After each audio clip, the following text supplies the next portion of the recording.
Olá, seja muito bem-vindo. Olá, seja muito bem-vindo aqui à plataforma da Mais Teologia. Aqui quem fala é o pastor Lucas Salles e nós estaremos dando continuidade à terceira lição do nosso terceiro trimestre de 2025, que tem por título A Igreja Fiel à Pregação do Evangelho. Então se prepara aí, se acomoda e vamos expor a palavra do Senhor e aprender mais em nome de Jesus. Nossa leitura bíblica hoje, ela se encontra aqui em Atos, capítulo 3, do versículo 11 ao versículo 19, que diz: E apegando-se ele a Pedro e João, todo o povo correu atônito para junto deles, no alpendre chamado de Salomão. E, quando Pedro viu isto, disse ao povo: Varões israelitas, por que vos maravilhais disto? Ou, por que olhais tanto para nós, como se por nossa própria virtude ou santidade fizéssemos andar a este homem? O Deus de Abraão, de Isaque e de Jacó, o Deus de nossos pais, glorificou o seu filho Jesus, a quem vós entregaste e perante a face de Pilatos negastes, tende ele determinado que fosse solto. Tendo ele determinado que fosse solto, mas vós negaste o santo e o justo, e pediste que se vos desse o homem homicida, e mataste o príncipe da vida, ao qual Deus ressuscitou dos mortos e do que nós somos testemunhas, e pela fé no seu nome fez o seu nome fortalecer, a este que vedes e conheceis, e a fé que é por ele, e a fé que é por ele, deu a este, na presença de todos vós, esta perfeita saúde. E agora, irmãos, eu sei que o fizestes por ignorância, mas também os vossos príncipes, como também os vossos príncipes, mas Deus assim cumpriu o que já dantes pela boca de todos os profetas havia anunciado, que o Cristo havia de padecer. Arrependei-vos, pois, e convertei-vos, para que sejam apagados os vossos pecados, e venham assim os tempos do refrigério pela presença do Senhor. Que palavra maravilhosa. Vamos ao textuário e a verdade prática. O textuário diz: E, quando Pedro viu isto, disse ao povo: Varões israelitas, por que vos maravilhais disto? Ou por que olhais tanto para nós, como se por nossa própria virtude ou santidade fizéssemos andar este homem? Atos capítulo 3, versículo 12. Verdade prática. A verdadeira pregação bíblica consiste em dar testemunho de Cristo no poder do Espírito. Amém? Então, como tema, uma igreja fiel à pregação do Evangelho, hoje nós vamos estar estudando justamente sobre a pregação do Evangelho e como a pregação do Evangelho é a marca de uma igreja fiel às Escrituras. Está ressaltada aqui na sua tela, justamente para que venha dar ênfase, porque o objetivo da aula de hoje é a gente entender que a pregação bíblica, ela tem realmente ali as suas esferas e os seus objetivos com relação à humanidade. É tão precioso, né? É tão maravilhosa a pregação bíblica, a pregação da palavra de Deus, o anúncio, a mensagem da cruz, que ela tem realmente as suas características, a qual nós vamos estar estudando hoje, como o comentarista vai nos guiando aqui nessa lição, para que venhamos absorver esse caráter realmente da igreja primitiva, da igreja de Jerusalém, em expor as escrituras como eles expunham. Então nós temos aqui os objetivos da lição, que são três, e o primeiro é expor a importância da pregação das escrituras. Então nós vamos estar entendendo qual é a importância, por que é importante pregar, por que é importante a mensagem da cruz, por que é importante eu, como pastor, ou você, como membro, como diácono, presbítero, missionário, missionária, né? Por que é importante pregar as escrituras? Você vai entender isso hoje. Demonstrar como o Espírito Santo capacita a igreja a pregar com poder e autoridade. Nós estamos seguindo aí o Pentecoste, a capacitação do Espírito Santo, nós vemos o Espírito Santo no mover completo da igreja primitiva, e não vai ser diferente hoje, porque até na pregação da palavra, como nós vimos na primeira lição, ele tem ali o seu objetivo e o seu trabalhar. E incentivar os alunos a pregarem uma mensagem de esperança aprofundada, né, ou fundamentada na palavra de Deus. Então, nós vemos aqui que a pregação do evangelho, ela não é somente responsabilidade dos líderes da igreja, não é somente o pastor, o ministro, o presbítero, o irmão que ministra ali a EBD, que vai realmente pregar. Assim como Pedro ele foi usado, sem aquela formação teológica, né, acadêmica, Pedro era pescador, né, mas ele recebeu ali poderosamente o Espírito Santo e testemunhou O que nós estamos vendo hoje aqui já é a terceira pregação de Pedro, né? Ali ao ouvido daquele povo que estava se compungindo, estava ali realmente reunido para ver o milagre que aconteceu na vida de um homem paralítico. Então, o que diferencia realmente uma pregação eficaz não é a eloquência de quem transmite, é justamente a fidelidade às Escrituras e a dependência no Espírito Santo. É o que vai diferenciar se a pregação ela está sendo eficaz ou não. Ou seja, não é a forma talvez que ela é apresentada, porque eu posso falar de maneira simples. Eu não preciso ser um teólogo renomado, né? Ou teólogo você já é, porque se você está aqui nesse vídeo estudando sobre Deus, sobre a revelação de Deus para a humanidade, esse tópico aqui, você já é teólogo, você já está fazendo teologia, tá? Mas renomado, né? Ser talvez formado para que você venha a ter a habilidade de pregar a palavra, não, porque nós estamos falando de homens que não tinha nem academia de pregadores, não tinha academia de teologia na época, de ensinar a pregar, de ensinar. Não tinha isso na época. Eles contavam com o Espírito Santo de Deus. E se você é um homem ou mulher de Deus, quando você abre a tua boca no Espírito, ele te capacita. E você precisa liberar e entender que não precisa ter cargo. E eu não preciso ter uma eloquência tremenda. Não, você precisa deixar o Espírito Santo te usar. Porque se for realmente pelo Espírito Santo, e se for fiel às Escrituras, ela vai atingir o objetivo dela. Então, ou seja, nós hoje precisamos entender, através dessa aula de hoje, que nós somos instrumentos nas mãos de Deus para a transformação de vidas. A introdução, o comentarista, ele diz, essa lição mostrará uma das marcas de uma igreja bíblica, seu compromisso com a pregação da palavra. Uma igreja verdadeira, primeiro, valoriza a mensagem das Escrituras e, segundo, coloca Jesus Cristo no centro de tudo que ensina. É por meio da pregação da Bíblia que o mundo pode conhecer a Cristo. Além disso, uma igreja bíblica prega no poder do Espírito Santo. Não transmite apenas as palavras vazias, mas a mensagem viva e transformadora que vem da inspiração do Espírito Santo. E, por fim, uma igreja bíblica traz esperança para aqueles que não enxergam mais saída. Ela anuncia que há um futuro de refrigério e renovação na presença do Senhor. Então, o que faz uma igreja, né? Também ser uma igreja bíblica, né? Uma igreja com a pregação bíblica, a mensagem bíblica. Então, são mais ou menos alguns pontos que a gente vai estar batendo hoje. Primeiro, ela valoriza as Escrituras. Ela tem uma profunda amor, paixão pelas Escrituras. É aquele momento ali da pregação, o momento da EBD, o momento da culto de doutrina, quando o pastor abre, ou quando o irmão, né, que vai trazer a mensagem, o ministro que for, ele vai trazer a mensagem, o povo se alegra, o coração do povo se enche de alegria, porque ele tem compromisso, ele valoriza a mensagem, as Escrituras, né? Então, o que vai diferenciar uma igreja bíblica, que tem uma mensagem bíblica e que não tem, é porque ela primeiro tem amor, ela valoriza a mensagem. Segundo, ela coloca Jesus no centro de tudo. Tudo que ela vai fazer é ensinar, Jesus é o centro. Terceiro, ela prega no poder do Espírito Santo de Deus. A igreja que não tem o poder do Espírito Santo, ela não frutifica, porque nós não fazemos nada sozinho, nós não pregamos sozinho.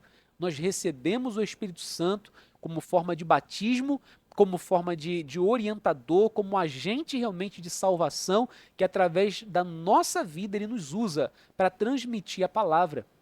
O Espírito Santo não precisa que nós venhamos estar, talvez, não é gente que se apossa dele, não, é ele que vem sobre a gente e nos usa para transmitir a mensagem de salvação. E por último, a igreja bíblica traz esperança para aqueles que não enxergam saída através do quê? Da pregação. Então são alguns pontos que nós vamos estar falando hoje, abordando, trazendo a igreja de Jerusalém novamente como modelo de pregação hoje, né? Para a igreja contemporânea. A palavra-chave hoje é pregação, amém? Primeiro tópico, a gente vai falar sobre a igreja que prega as Escrituras. Louvado seja o nome do Senhor. Então, qual é a importância das Escrituras e por que pregar as Escrituras? A igreja deve pregar as Escrituras, pois elas, primeiro, revelam a Deus. Ponto final. A segunda pregação de Pedro aqui, ela é registrada em Atos 3, do 11 ao 26, é um grande exemplo disso. A mensagem do apóstolo é completamente baseada nas Escrituras e coloca Deus no centro de todas as coisas. Por exemplo, Pedro, quando vai expor o versículo 23, ele cita Deuteronômio 18, 15 ao 19. Quando ele vai expor o verso 25, né, de Atos capítulo 3, ele vai falar de Gênesis 22, 18. Quando ele vai ver o versículo 18, ele vai falar de Salmos 22, do 1 ao 31.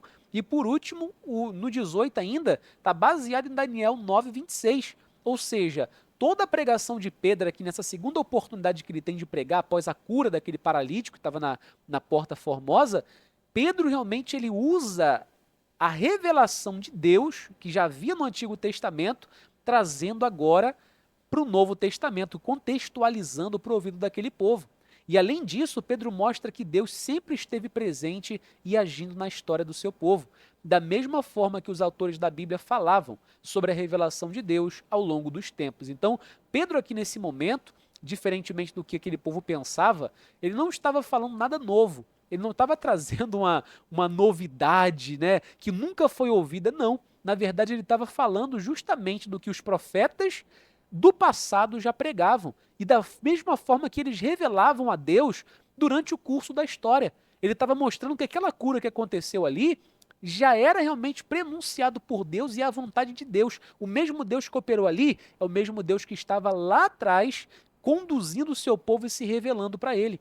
Então, o ponto central da Escritura, da palavra de Deus, da Bíblia, é porque ela revela Deus, ela revela quem ele é.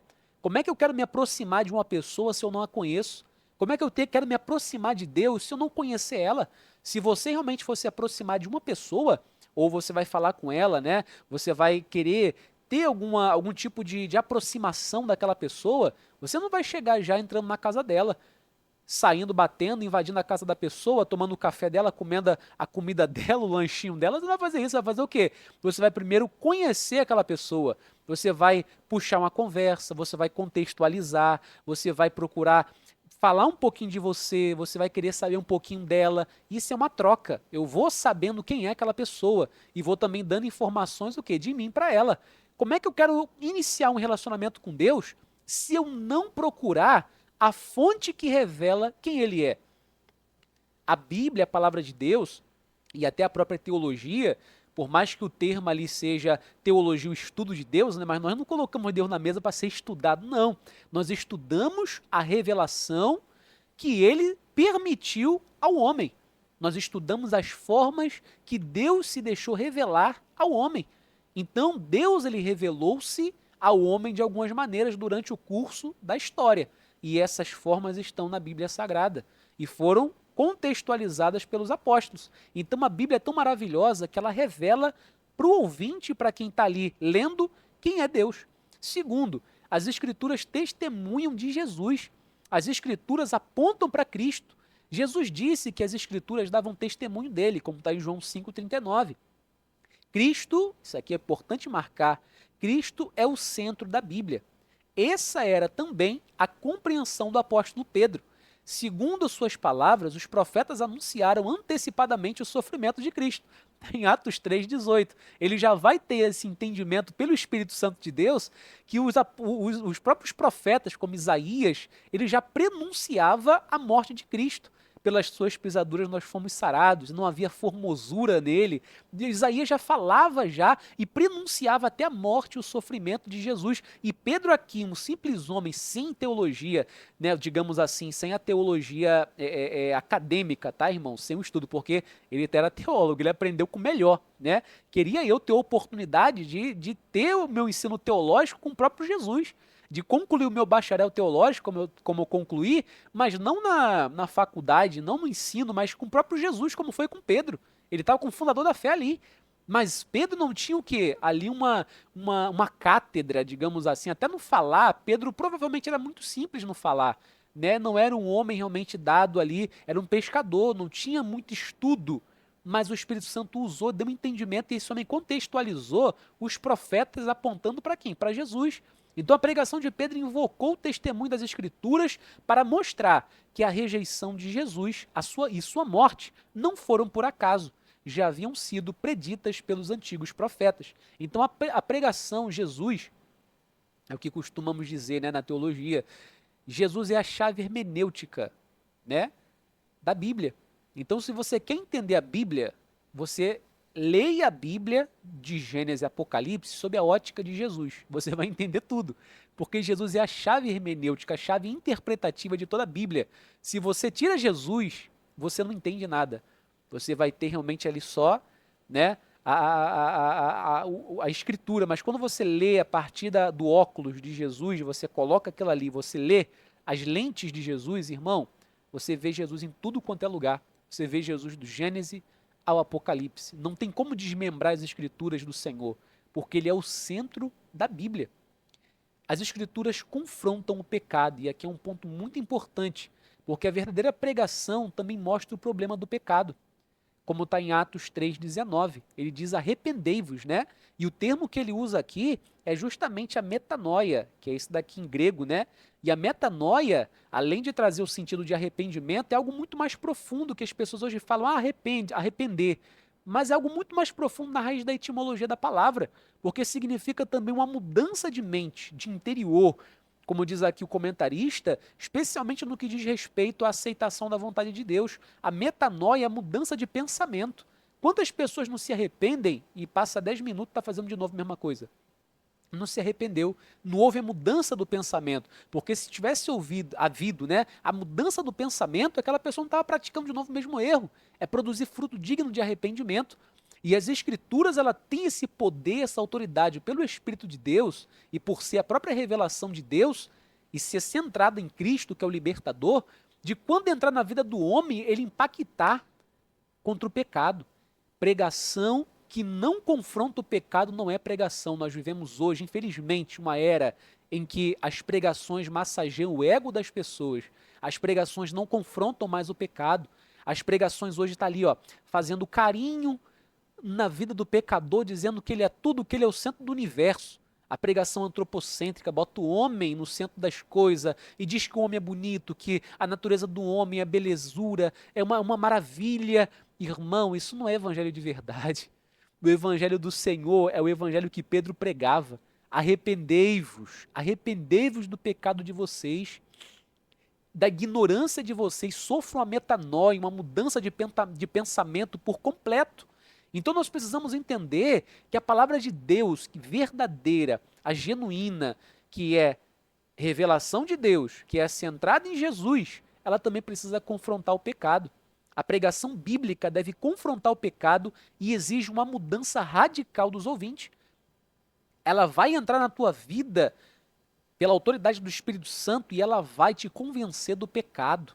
Ela vai ir contra, e até no primeiro momento talvez ela até doa, seja amarga, mas quando ela vai ser digerida, irmão, ela vai tratar a tua vida por completo. Por isso que nós temos que fazer a divisão entre o que é a palavra mundana do homem e o que é a palavra de Deus, a pregação de Deus. Porque a pregação verdadeira, a palavra de Deus, ela transforma. Pode ser amarga no início, pode ser doída, mas ela traz vida.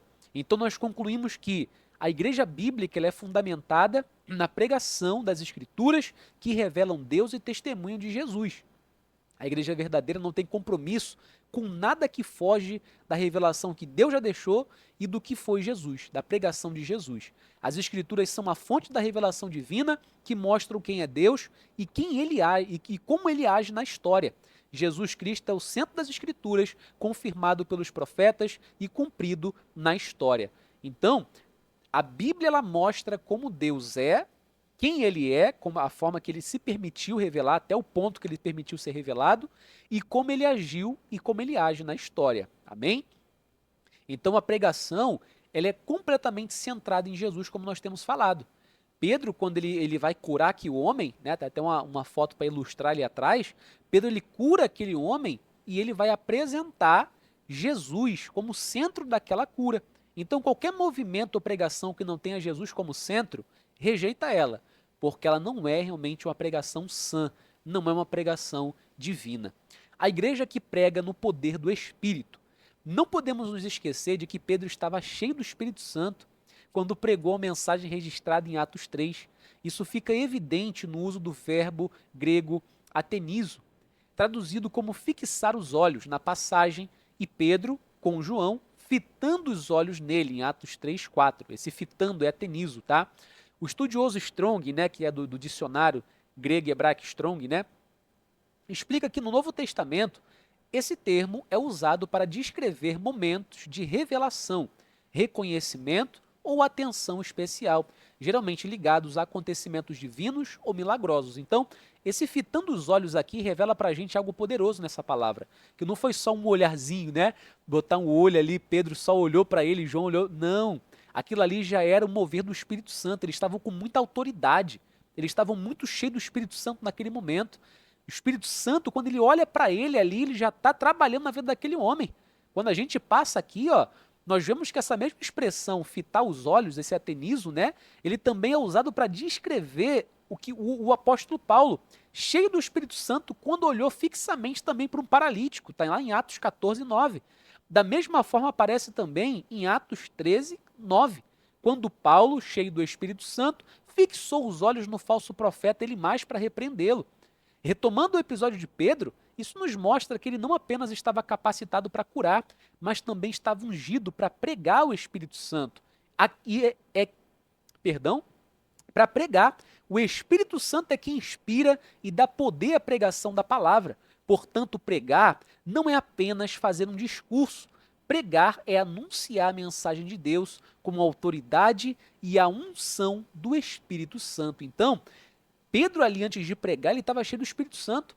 O Espírito Santo tem um papel muito importante na pregação, porque como nós vimos, Jesus ele falou, ficar em Jerusalém até que do alto seja revestido.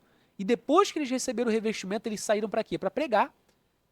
Começaram a cumprir o ID até os confins da terra. Mas primeiro foi necessário receber o Espírito Santo. O Espírito Santo é aquele que coloca a palavra certa no momento certo, que te dá autoridade para pregar como Pedro aqui. Então esse fitar os olhos de Pedro com aquele paralítico, ali já era um trabalhar de Deus. Era o paralítico quando olhava para ele, eu consigo aqui conjecturar, ele via chama nos seus olhos, ele via uma luz nos seus olhos. E Pedro falava com a enfermidade, ou talvez com o espírito maligno que estava dentro daquele homem, para tirar ele dali. Então a pregação de Pedro, ela já vem o quê? Cheio do Espírito Santo, ela já inicia depois de um milagre. Cheio do Espírito Santo, Pedro já abre a boca e começa a pregar. Então a pregação, ela precisa ter, a pessoa que fala, que prega, ela precisa ter do Espírito Santo o preparo, porque sem o Espírito Santo não há pregação, não há eficácia, né? Jesus disse que o Espírito Santo o glorificaria, está em João 16, 14, né, que testificaria dele. O Espírito nunca chama atenção para si mesmo, mas sempre aponta para Cristo. Isso é exatamente o que vemos na cura do paralítico da Porta Formosa aqui em Atos 3. Pedro, cheio do Espírito Santo, não poderia aceitar ser o centro das atenções, e ele deixa claro que o milagre não aconteceu por seu próprio poder ou santidade. Ele diz lá em Atos 3, 12, né? Varões israelitas, por que vos maravilhais disso? Ou por que olhais tanto para nós, como se por nossa própria virtude ou santidade fizéssemos andar esse homem? Isso é maravilhoso, irmão. Da mesma forma, qualquer pregação que tira o foco de Cristo e coloca o homem no centro não é pregação bíblica. E isso não passa de um discurso humano. Então, como nós estamos colocando aqui, a pregação verdadeira é aquela que coloca Jesus como centro de tudo. Ela vai apresentar Jesus como a solução. Pedro aqui, quando levanta aquele homem, a multidão vê aquele paralítico que já estava acostumado a ver há muito tempo no mesmo lugar, vê ele de pé. E a multidão se une e deve estar olhando maravilhada para aqueles homens, achando que eles eram semideuses, talvez. Pedro olha para eles e fala, por que vocês estão olhando para a gente assim? Como se a gente que tivesse feito isso. Aí ele começa a expor, ele foi curado pela graça de Jesus, pelo mesmo Deus que operou lá no passado e que mandou o seu filho que vocês mesmos mataram. Aí Pedro começa a expor a palavra ali de forma maravilhosa, mas ele não pega aquela cura para se autopromover, para dizer fui eu que fiz, sou eu que estou fazendo, ele não esfrega a mão, faz aquela estrapulia para mostrar que tinha poder, que tinha unção, que ele que era o cara. E hoje nós vemos, irmão, que não estão mais apontando e dando crédito para a pregação, não está mais sendo centro, Jesus não está mais sendo centro. Eles estão pregando para se amostrar. Muitos são aqueles que pregam para mostrar o discurso bonito e no final para receber o aplauso. Se não tiver glória a Deus, não está funcionando. Se não tiver isso, não está adiantando. E são técnicas engendradas ali pelo discurso humano, por propriamente humano, e não há nada de Deus ali. Por quê? Porque eles estão dando glória a si mesmos, não estão colocando Jesus como centro. Curam, às vezes o Espírito Santo trabalha a cura e eles pegam o quê? O celular, vai tirar foto aqui, ó. estou fazendo aqui uma obra social, estou aqui curando, estou fazendo, e autopromove, se autopromove.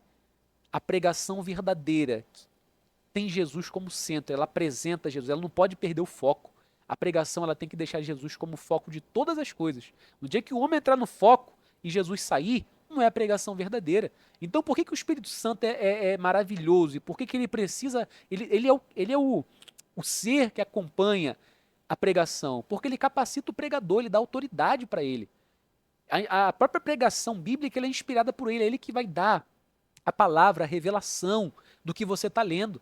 Se você não tiver o Espírito Santo para ler contigo, você está lendo apenas um livro. Mas quando você traz ele para a tua situação, o Espírito Santo te dá a revelação e te dá a autoridade para ministrar aquilo ali para a vida de alguma pessoa. Então a verdadeira pregação, ela coloca Jesus no centro e ela rejeita a glória humana e exalta o nome do Senhor Jesus, né?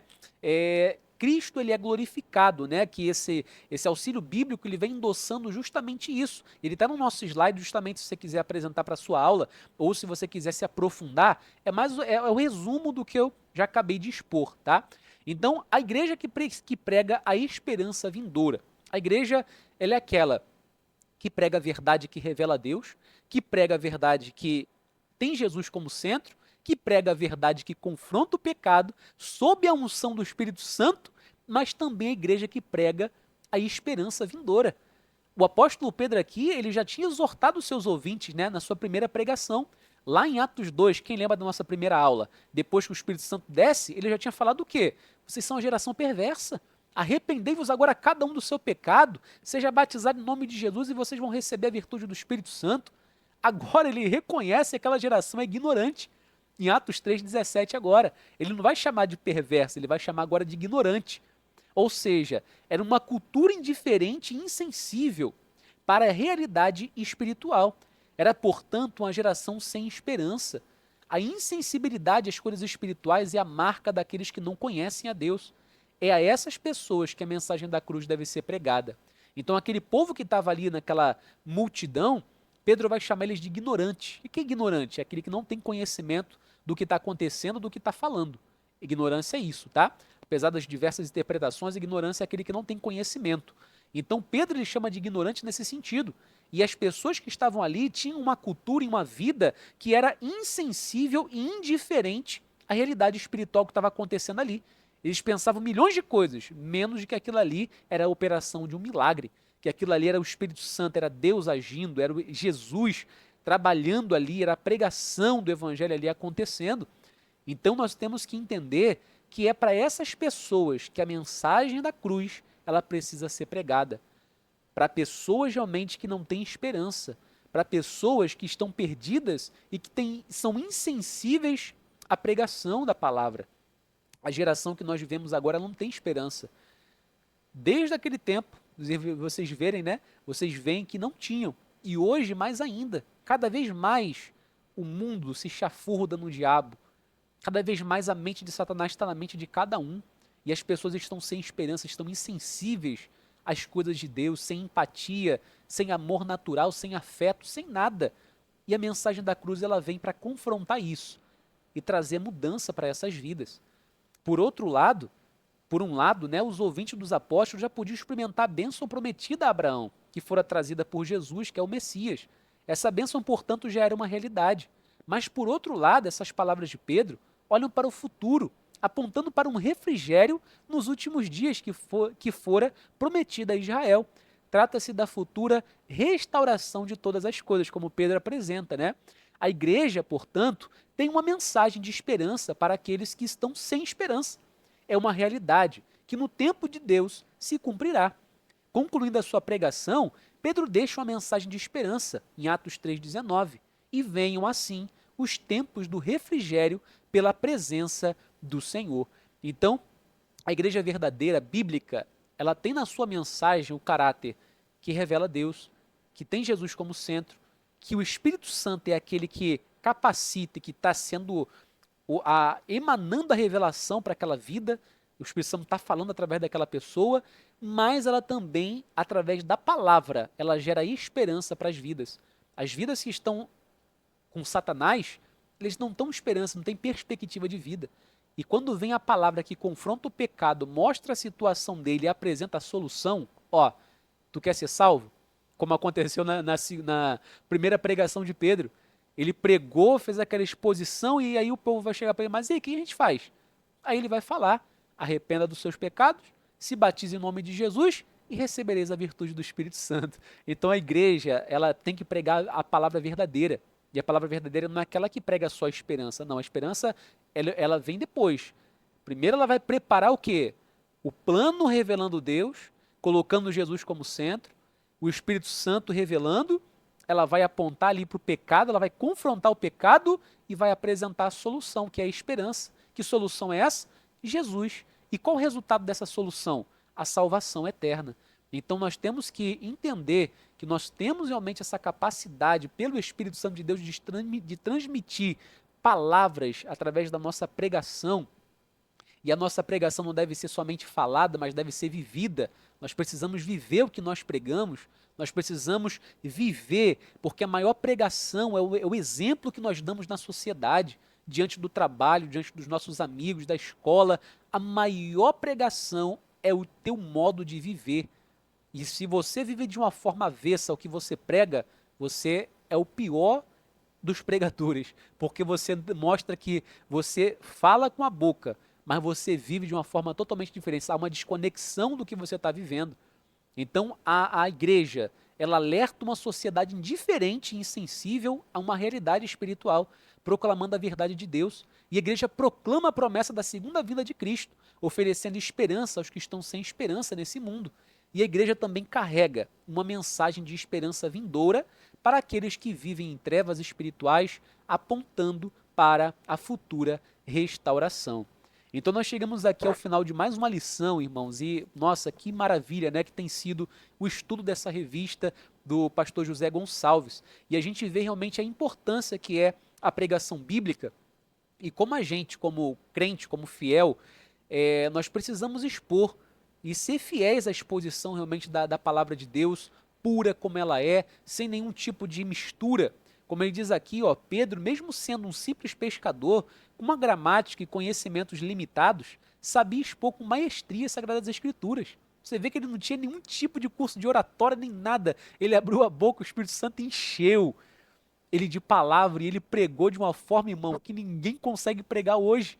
Assim como ele, devemos nos render totalmente ao Espírito Santo, sendo cheios dele, para sermos exitosos no ministério da palavra de Deus. Uma igreja bíblica é uma igreja que vive e sabe expor as sagradas escrituras. Então, que nesse dia que você está vendo esse estudo, você venha sentir ânimo, vontade, força de pregar a palavra, autoridade, clamar, Espírito Santo, me usa porque eu quero ser um grande anunciador das boas novas, um grande pregador nas tuas mãos, não para me mostrar, mas eu quero mostrar aquele que vive, que reina e que vai voltar para buscar a igreja, em nome de Jesus. Então, meu irmão, sinta-se aí abraçado pelo Espírito Santo, sinta-se capacitado por ele e saiba que toda a nossa pregação, quando você for pregar, preparar um seu sermão, tem essa base, que ele venha apontar para Deus, ter Jesus como centro, confrontar o pecado, que você não venha deixar de dar lugar ao Espírito Santo e que você venha, nas tuas palavras, nas palavras que ele encher, no teu sermão, mostrar a solução, mostrar a esperança, para que a pessoa venha ser confrontada, mas que ela venha ter também a solução para sair da situação que ela está inclusa. Então, eu agradeço aí a sua atenção até aqui. Se você quer ter esse slide aqui e mais os outros materiais que cuida do marketing da sua IBD, enfim, N materiais, clica aqui embaixo para garantir já o seu plano mensal. É R$ 29,90 só. É um preço simbólico, porque eu quero abençoar o seu ministério e quero abençoar aí muito a sua igreja, tá? Então, adquira e vem com a gente aí para mais teologia, porque também tem coisa boa vindo por aí. Tem formações teológicas, de oratória, que a gente já está programando aí para lançar. Então, vamos embora, porque com Jesus e com o Espírito Santo a gente faz muito, e muito mesmo. Deus abençoe vocês e que Deus seja contigo e que o Espírito Santo não deixe de te capacitar e de te encher em nome de Jesus.